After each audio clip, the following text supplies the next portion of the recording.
diparentah urang teh hiji kudu aliman, kadua muta'aliman, katilu mustami'an, kaopat muhibat.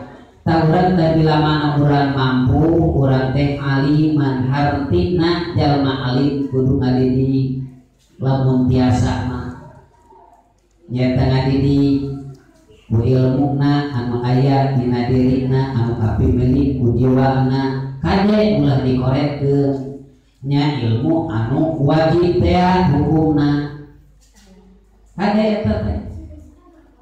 Atuh urang jadi urang anu ngajar, atuh urang teh diajar.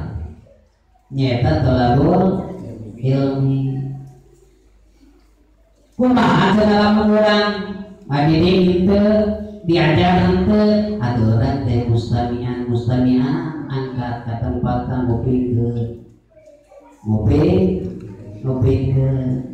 Atuh kumaha cenah abdi teh ngajarkeun henteu, diajar henteu, ngupikeun henteu, atuh urang teh kudu rasa mahabbah muhiban cinta.